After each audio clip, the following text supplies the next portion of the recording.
Sibiri uti kalo tile kɔrɔ Niamey Niger jamana kan jamana saba min n'olu bɛ Alliance des États du Sahel kɔnɔna la n'o ye Burkina, Mali ani Niger ye olu ye ɲɔgɔn sɔrɔ u ka lajɛrɛ belebeleba n'an ko ma ko sommet o sigiko fɔlɔ o kɛnɛ kan ni ko in kelen sa an donna Bamako kɔnɔna la ka malidenw ɲininka yala ni ko min kelen filɛ nin ye olu hakilinata o ye mun de ye nin kan Amadou Kouyaté n'ale kɔni ye maliden ye n'ale sɔrɔ ACI 2000 la ale kɔni b'a jira k'a fɔ ko fɛn min don k'a ma bali ale la an k'a lamɛn. An kun sigilen don ni a mɛnna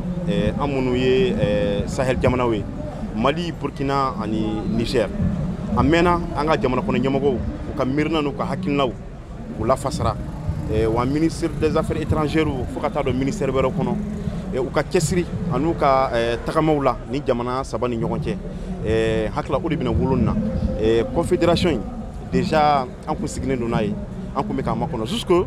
date ma fɔ an ye k'a fɔ k'u bɛna ɲɔgɔn ye. Maliden wɛrɛw i n'a fɔ Umar Traoré olu y'a jira k'a fɔ ko ni bolodi ɲɔgɔnma min filɛ nin ye n'a bɛ kɛ cadre kɔnɔna la n'an k'ale ma ko confédération k'o ye ko ɲɛnama ye sabula a na kɛ sababu ye ni jamana saba u ka bamaciya walew olu kɛlɛ wa ka tɛmɛ u bɛɛ kan mun ye dugu jukɔrɔ nafolo kow ye n'o bɛ ni jamana saba kan kosɛbɛ u ka se k'o fana don ba la walasa u ka jamanadenw olu ka o ko o tɔnɔbɔ. Umar Traoré. Bolo di ɲɔgɔn ma ko ɲuman ba don sabula an sigilen kɔnɔ kan kɔnɔ a mɛnna ni jamana saba bolo di ɲɔgɔn ma a bɛ kɛ sababu ye ka se ka bɛnbaliya kɛlɛmisɛn minnu ka ca basigibaliya min ka ca ni jamana saba kɔnɔna na ka se ka a wuli ka bɔ yen nɔ wa ka se ka fɛɛrɛ kɛ don n'a nataw kɔnɔna na surtout ni jamana saba ka dugu jukɔrɔ nafolo siraw ka girin kosɛbɛ a bɛ se ka usaya u ka nafa sɔrɔ siraw ma je pense que ni jamana ɲɛmaw ye hakilina min ta n'a a ko bɔra sira fɛ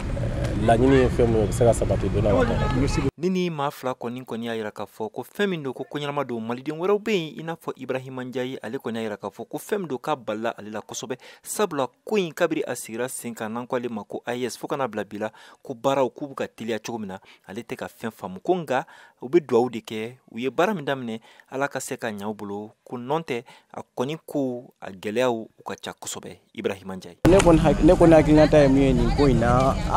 ni an ka jamana saba ɲɛmaw olu y'a décidé ka fara ɲɔgɔn kan